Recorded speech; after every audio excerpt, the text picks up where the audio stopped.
আসসালামু আলাইকুম সুপ্রিয় দর্শক, আশা করি ভালো আছেন। আলহামদুলিল্লাহ আমরাও ভালো আছি। প্রিয় দর্শক, আজকে আমরা যাচ্ছি অনেক দূরে। কোথায় যাচ্ছি সেটা দেখাবো, তবে আরব আমিরাতের মধ্যেই, আরব আমিরাতের বাইরে না। কিন্তু আজকে আমরা যাব একদম সীমান্তবর্তী এলাকায়, এবং সেখানে কি আছে না আছে আপনাদেরকে গিয়ে দেখাবো। সাথেই থাকবেন আশা করছি। তো আমরা বাসা থেকে বের হয়ে ঢুকেছিলাম সাফারি মল শারজা। সেখান থেকে বাচ্চাদের জন্য কিছু চিপস, চকলেটস, জুস এগুলো নিলাম। নিয়ে আমরা গন্তব্যের দিকে রওনা দিলাম, যেখানে আমাদের ইনভাইট করা হয়েছিল লোকেশন। তো এখন এই যে সুন্দর এরিয়াটা দেখতে পাচ্ছেন, এটা শারজা ইউনিভার্সিটি এরিয়া। তো এই যে আমার সামনে যে কালো গাড়িটা দেখতে পাচ্ছেন, এই গাড়িটা রং ড্রাইভ করেছিল। দেখুন, আমি মিড লেন দিয়ে সোজা যাচ্ছিলাম রাউন্ড অ্যাবাউট থেকে, কিন্তু ওই গাড়িটা রাইট লেন থেকে মিড লেনে চলে আসছিল, যার কারণে তাকে আমি হর্ন দিতে বাধ্য হলাম। তো এরকম মাঝে মধ্যে হয়ে যায়। তো এই কাজগুলো থেকে বিরত থাকতে হবে। আপনার রাস্তায় ট্রাফিক আইন শতভাগ এখানে মানতে হবে। তবে এখানে যদি পুলিশ থাকতো তাহলে অবশ্যই জরিমানা পেত।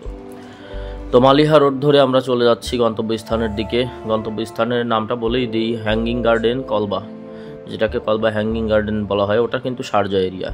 তো এই যে লাল মরুভূমি দেখতে পাচ্ছেন, লাল বালির মরুভূমি। তারপরে পাহাড়ি এলাকা। আমরা কিন্তু অলরেডি ফুজাইরার কাছাকাছি চলে এসেছি। ফুজাইরা স্টেট, যেটা কলবা, যদিও ফুজাইরা স্টেটের পাশে কলবা এবং খরফাক্কান, কিন্তু এই দুইটা এরিয়া কিন্তু আপনার শারজার অধীনে।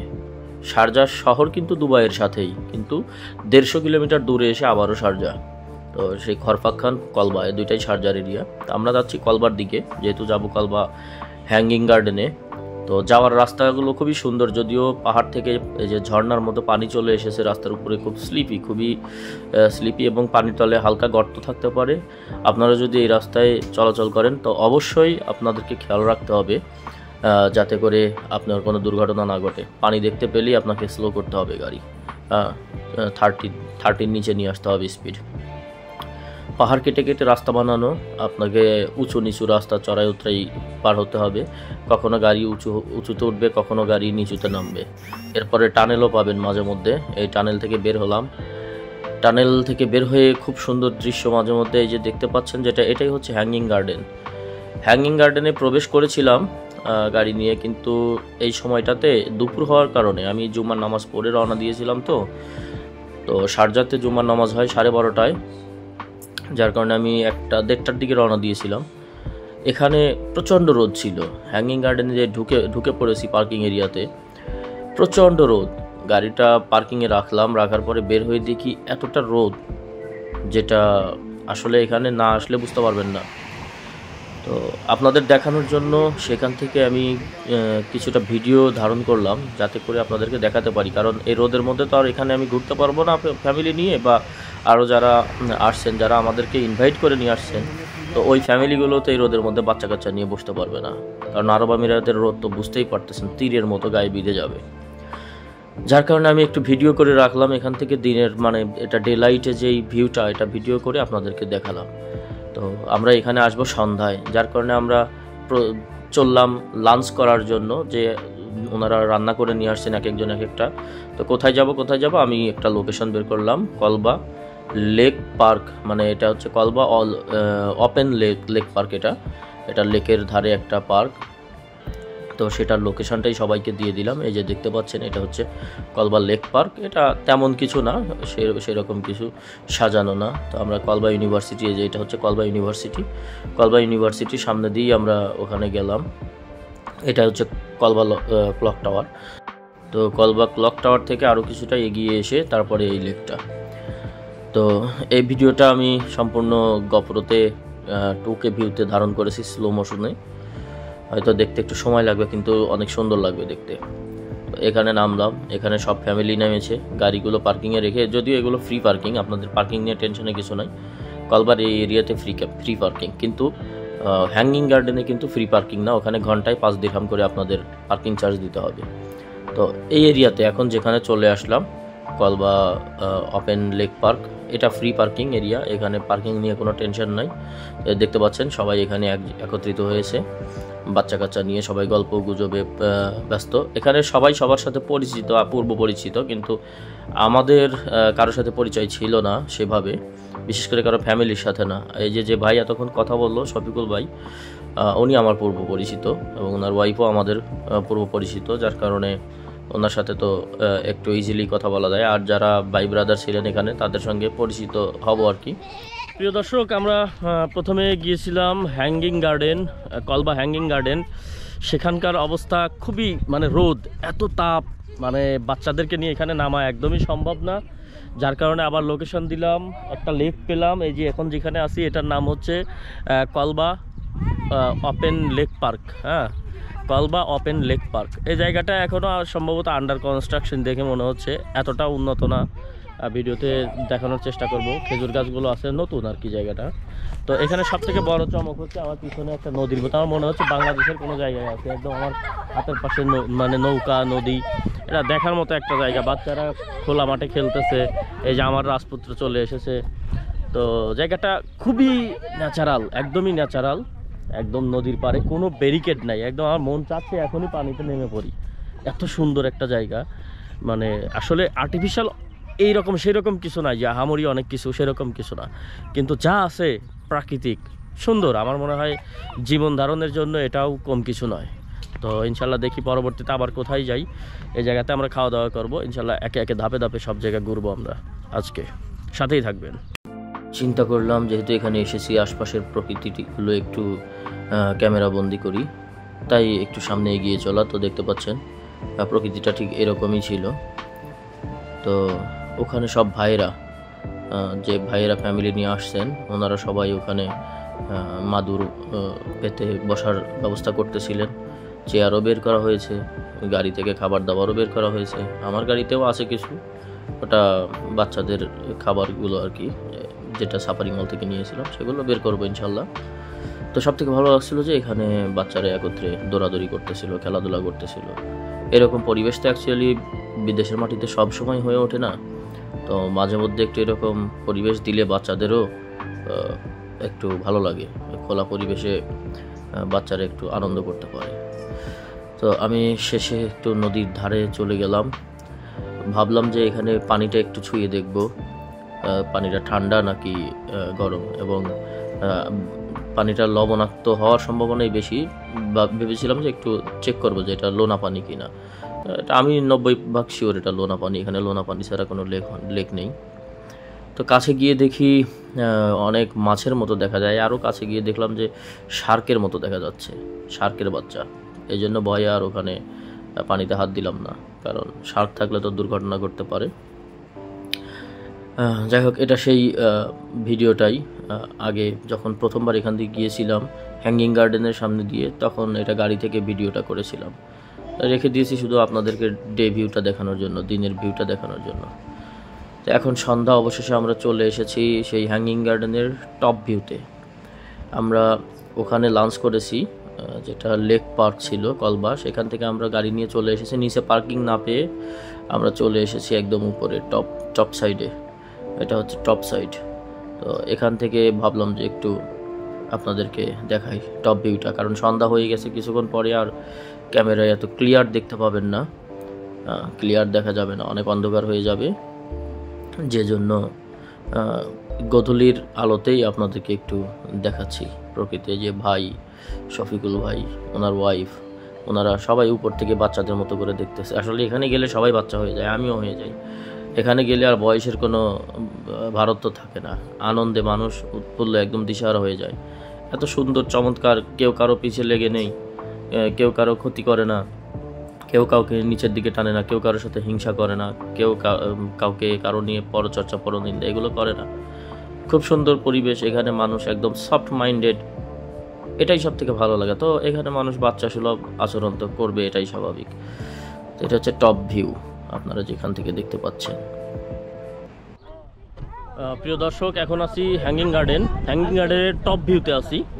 তো এই যে ভিউটা এতক্ষণ দেখলেন, এটা টপ ভিউ। এত বেশি সিরিয়াল, এত বেশি গাড়ি, এত বেশি মানুষ, যার কারণে আজকে ফ্রন্ট সাইডে যখন দুপুরে যে টাইমটাতে দেখাইছিলাম ওখানে পার্কিং পেয়েছিলাম, কিন্তু এখন সন্ধ্যার টাইম, গধূলির লগ্নে আর কোনো পার্কিং নাই, যার কারণে পুলিশ ওখানে এন্ট্রিতে অ্যালাউই করে নাই। এত বেশি মানুষ, দেখতেই পাচ্ছেন উপরে এখানে কোনো পার্কিং নেই, আমরা ফাঁকা পাহাড়ের চিপার মধ্যে গাড়ি রাখছি। এখন ঢুকতে পারতেছি না, তবে চেষ্টা করব, দেখি কিছুক্ষণ পরে ওখানে ফাঁকা হয় কিনা, ওখানে যেতে পারি কিনা। যদি সামনে যেতে পারি আপনাদের দেখাবো সামনের ভিউটা। ওখানে অনেক সুন্দর লাগছে যাওয়ার সময়, ওখানে একটু দেখছি যখন সামনে দিয়ে গাড়ি নিয়ে গেছি, ভিউটা অসাম ছিল। চেষ্টা করব আপনাদেরকে দেখাতে, কারণ এখন এই মুহূর্তে ওখানে পার্কিং যেহেতু নাই, ওখানে ঢুকতে পারতেছি না। পার্কিংটা খালি হোক, আমরা ওখানে যাব, আপনাদেরকে দেখাবো, সাথেই থাকবেন। যেহেতু সন্ধ্যা হয়েই গেছে অলরেডি, ল্যাম্পপোস্টগুলো জ্বলে উঠেছে, আমরা এখন আস্তে আস্তে প্ল্যানিং করছি যে আমরা ভিতরে ঢুকবো। এখন উপর থেকে ভিতরে ঢোকার গেটটা কোন দিকে আমাদের জানা ছিল না, তো খুঁজে বের করতে সময় লেগেছে। কারণ এখানে যারা যায় তারা সবাই যে সব কিছু জানে এমন কিছু না, নতুনত অনেক, যার কারণে অলরেডি আমরা খোঁজ পেয়ে গেলাম। খুঁজতে থাকলে সব কিছুই পাওয়া যায়। তো এত সুন্দর একটা লোকেশনের এত কাছে এসে আমরা ভিতরে ঢুকবো না, এটা হয় না। যার কারণে আমরা গেলাম 5 দিরহাম পার পারসন। 5 বছরের নিচে যাদের বয়স তাদের টিকিট লাগবে না, 5 বছরের উপর থেকে বাচ্চাদের টিকিট লাগবে। টিকিট 5 দিরহাম করে। তো আমরা টিকিট নিলাম, টিকিট নিয়ে আমরা অলরেডি ঢুকে পড়েছি। এই সিঁড়ি দিয়ে প্রায় 350-400 ফিট আপনাকে সিঁড়ি দিয়ে নামতে হবে। আবার যদি গাড়িটা উপরে রেখে যান আপনাকে আবার উপরেই আসতে হবে এই 350 ফিট। এটা খুবই কষ্টদায়ক। আপনাদেরকে ভিউটা আমি দেখাচ্ছি রাতের অন্ধকারে। অন্ধকারেরও একটা সৌন্দর্য আছে। দিনের সৌন্দর্যটা তো আপনাদেরকে অলরেডি দেখিয়ে দিয়েছি যে এটা দিনে দেখতে কীরকম, তো এখন দেখাচ্ছি এটা রাতে দেখতে কীরকম। এই যে সিঁড়িগুলো বানানো আছে, হ্যাঁ, এখানে কিন্তু ভদ্রতার সহিত নামতে হবে। লাফালাফি করতে গেলেই দুর্ঘটনা ঘটার সম্ভাবনা থাকবে। এটার উচ্চতা অনেক বেশি, আর সিঁড়িগুলো কিন্তু এখান থেকে যদি কোনো কারণে আপনি সিঁড়ি ভেঙে নিচে পড়েন তাহলে কিন্তু শত শত ফুট নিচে পড়ে যাবেন, বাঁচার সম্ভাবনা খুবই কম। ওই যে ঝর্ণাটা দেখা যাচ্ছে লাইটিং করা, পুরো ঝর্ণাটা একদম লাইটিং করা, আপনি অনেক দূর থেকে সেটা দেখতে পাবেন। দেখতে চমৎকার চমৎকার এটা দেখতে। প্রিয় দর্শক, অনেক উঁচু থেকে নামছি, পাহাড় থেকে নামতে গিয়ে আমার থোড়া কাঁপতেছে। এখন রাত তো দেখা যাচ্ছে না, একদম ওই টপ থেকে একদম নিচে নেমে আসছি বাচ্চাটা নিয়ে। কি যে অবস্থা, নিচে চলে আসছে, যে ঝর্ণা পড়তেছে, ঝর্ণা। চাঁদটা দেখা যাবে কিনা জানি না, পাহাড়ের মাথার উপর দিয়ে ফাঁক দিয়ে ওই যে, হ্যাঁ দেখা যাচ্ছে, ওই যে আমার পিছনে চাঁদ দেখতে পাচ্ছেন, ওই যে চাঁদ, ওটা চাঁদ। আর একটু নিচে যাব পার্কের মধ্যে, ওই যে ভাই ব্রাদার ওখানে আছে, ডাকতেছে, ওখানে যাইতে হবে। তো যে অনেকখানি নেমে এসে ক্লান্ত লাগলো, এই জন্য বাচ্চাদেরকে একটু নিচে নামাই দিলাম। বাচ্চারা কতক্ষণই বা ছেলেটা হেঁটে হেঁটে নামবে, আমি নিজেই তো আমার পা ব্যথা করতেছিল, হাঁটুর নিচ থেকে কাঁপতেছিল। অবশেষে সেই ঝর্ণার সামনে চলে এলাম, কাঙ্ক্ষিত ঝর্ণা দেখার সৌভাগ্য। আমি এর ব্যাকগ্রাউন্ড যেই সাউন্ডটা এসেছে, ন্যাচারাল সাউন্ড, এটা আমি মিউট করে দিইনি, কারণ ঝর্ণার শব্দটার মধ্যে একটা ভালো লাগা আছে। এই শব্দটা এই জন্য আমি আপনাদের জন্য রেখে দিয়েছি, যাতে ঝর্ণার ঝিরঝির ঝিরঝির শব্দগুলো আপনারা শুনতে পান। প্রিয় দর্শক, এই যে একটু আগে যে বললাম কত উপর থেকে নামছি, ওই যে দেখেন এখান থেকে বোঝা যাবে, ওই যে পাহাড়ের মাথা দেখা যাচ্ছে, ওই যে উপরে কয়েকশো ফিট উপরে, ওখানে গাড়ি রেখে এসেছি। গাড়ি রেখে হেঁটে নিচে নামছি বাচ্চা দুইটা কোলে নিয়ে। সেটা পায়ের মধ্যে, হাঁটুর মধ্যে কাঁপাকাঁপি করতেছে। তবে শুধুমাত্র নামছে এই ঝর্ণাটা দেখার জন্য। আমার পিছনে দেখতে পাচ্ছেন বিশাল এক ঝর্ণা, দেখেন কি সুন্দর, যেটা দেখালাম কেবল, আরো দেখাবো আপনাদেরকে। অসাম, মানে সমস্ত ক্লান্তি এখানে নামার পরে শেষ হয়ে গেছে। আর তার থেকে বেশি শান্তি লাগবে যদি গোসল করার পারমিশন দেওয়া হতো। ঠিক বলছেন। হ্যাঁ ভাইয়া, ভাই যেটা বললেন, যদি গোসল করার পারমিশন থাকতো তাইলে একেবারে, আমরা এতটা টায়ার্ড যে এখানে একটু যদি গোসল করতে পারতাম, মনের প্রশান্তিটা একেবারে দেখেই 90% ক্লিয়ার।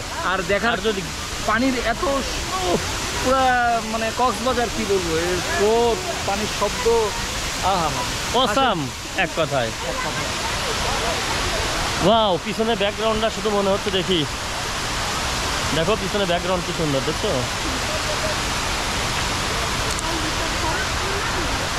তবে আমার সামনে যেটা আছে এখন দেখাচ্ছি, পিছনে দেখেন, এটা উপর থেকে ভিডিও করছিলাম, ওই দেখেন পাহাড়, দেখছেন কি সুন্দর, পুরো পাহাড়টা সবুজে লাইটিং করা। ওয়াও। হ্যাঁ প্রিয় দর্শক, আপনারা যদি হ্যাঙ্গিং গার্ডেনে আসেন, ভুল করেও পাহাড়ের উপরে গাড়ি রেখে নিচে নামবেন না টিকিট করে, কারণ নামতে পারবেন, উঠতে পারবেন না। আমরা ফ্যামিলি রাইখে নিচে রাইখে আমরা দুই ভাই উপরে আইছি। অবস্থা আমাদের খুবই খারাপ, খুবই খারাপ, কিন্তু কি করব, গাড়ি রেখে গেছি, আর এখন যাইতেই হবে, আর বউ বাচ্চা করতে নিয়ে হবে। সম্ভব না। ফ্যামিলি নিয়ে সম্ভব না। ওই যে দেখেন যাও, আমরা এখন থেকে নিচে যাব, ওই যে এইভাবে নিচে গিয়ে তারপরে ওদেরকে রিসিভ করব। বুদ্ধি করে চলে আসছি, ভাই তাছাড়া সম্ভব হইতো না। কিভাবে নামবেন? এই না ওদিকে গেট নাই। ভুল করেও এই কাজ করা যাবে না। নিচে যদি পার্কিং পান তাহলে হ্যাঙ্গিং গার্ডেনে ঢুকবেন, পার্কিং না পাইলে ঢোকার কোনো প্রয়োজন নেই। আশা করি বুঝতে পারছেন, আমরা অনেক ক্লান্ত। ওই দেখেন কোত্থেকে আসছি, ওই দেখছেন, ওই যে নিচে, ওই নিচে থেকে আমরা উপরে আসছি। ভাই আমাদের হালুয়া টাইট, মিনিমাম 200 ফিট উপরে। 200 বেশি হবে, হ্যাঁ বেশি হবে, 300 ফিট, 350 ফিট, 350 ফিট উপরে আমরা। 350 ফিটের মতো সিঁড়ি উপরে দিয়ে চলে হেঁটে আসছে। ওই দেখেন, আপনারা আন্দাজ করুন, দেখাই যাচ্ছে না নিচটা দেখা যাচ্ছে না যে কতটা নিচ থেকে আসছি, বুঝতে পারছেন? একদিকে ঘন অন্ধকার নেমেছে, অন্যদিকে অনেক বেশি ক্লান্ত হয়ে পড়েছি, তাই আর ভিডিও করার এনার্জি নেই। তো সবাই ভালো থাকবেন, আল্লাহ হাফেজ।